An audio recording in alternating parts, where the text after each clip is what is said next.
کیا کبھی آپ نے سوچا ہے کہ جس سے آپ بے حد پیار کرتے ہیں، کیا وہ بھی آپ کو اسی شدت سے یاد کرتا ہے؟ کیا وہ بھی آپ کو اپنی ہر دعا میں مانگتا ہے؟ کیا اس کے دل میں بھی آپ کے لیے وہی جذبات ہیں جو آپ کے دل میں اس کے لیے ہیں؟ یہ سوال محبت کرنے والوں کے دل کو بے چین کرتا ہے۔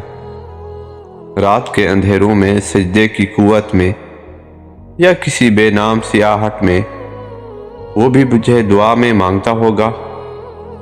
اللہ تعالیٰ قرآن پاک میں فرماتا ہے، اور تمہارے رب نے فرمایا مجھ سے دعا مانگو، میں تمہاری دعا قبول کروں گا۔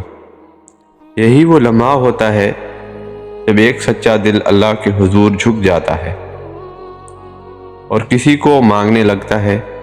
محبت کی سب سے خوبصورت شکل وہ نہیں جو صرف لفظوں میں ہو، بلکہ وہ ہے جو صرف دل میں بس جاتی ہے اور بس دعاؤں میں ڈھل جاتی ہے۔ جب کوئی آپ کو سچے دل سے چاہتا ہے تو وہ صرف دنیاوی محبت نہیں، بلکہ اپنے رب کے سامنے جھک کر بھی مانگتا ہے۔ وہ راتوں کو اٹھ کر دعا کرتا ہے کہ یا اللہ، اگر یہ میرا نصیب ہے تو ہمارے لیے تمام راستے آسان کر دے، اور اگر نہیں ہے تو اس کا مجھے نعم البدل عطا کر دے۔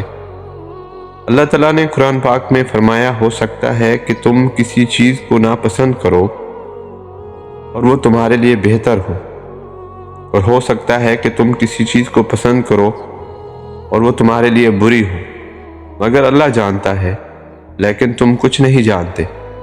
یہی وہ حقیقت ہے جو ہمیں سمجھنے کی ضرورت ہے۔ لیکن سوال وہی ہے کہ کیا وہ بھی آپ کو دعا میں مانگتا ہوگا؟ یہ وہ بے قراری ہے جو ہر عاشق دل میں بستی ہے، کبھی کسی گزرے لمحے میں، کبھی کسی یاد کی کھینچ میں، اور کبھی اچانک ابھرتے ہوئے دل کے خیال میں۔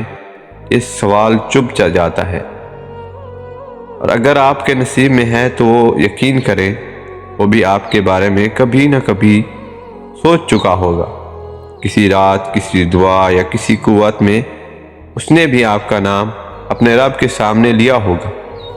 لیکن اگر وہ آپ کے نصیب میں ہی نہیں ہے تو یہ بھی حقیقت ہے کہ جو آپ کے لیے بہتر ہے آپ کو وہی ملے گا۔ محبت کا تعلق صرف جذبات سے نہیں، نصیب سے بھی ہے۔ اللہ تعالیٰ قرآن مجید میں فرماتے ہیں، بے شک اللہ جسے چاہے بے حساب رقص دیتا ہے۔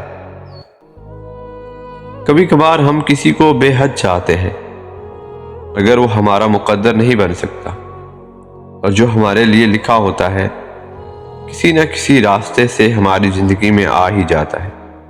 اگر آپ کسی کو دل سے چاہتے ہیں تو اسے اپنے رب کے سپرد کر دیں۔ اگر وہ آپ کے نصیب میں ہے تو وہ ضرور کسی نہ کسی لمحے میں آپ کو دعا میں مانگ چکا ہوگا۔ اگر نہیں ہے تو اللہ آپ کو وہ عطا کرے گا جو آپ کے لیے سب سے بہترین ہوگا۔ محبت صرف پانے کا نام نہیں، دعا میں مانگنے کا نام بھی ہے۔ اللہ تعالیٰ قرآن مجید میں ارشاد فرماتا ہے، اور اللہ پر بھروسہ رکھو اگر تم ایمان رکھتے ہو۔ تو پیارے اسلامک بھائیوں بہنوں، بس اللہ پر چھوڑ دو، جو بھی ہوگا بہتر ہوگا انشاءاللہ۔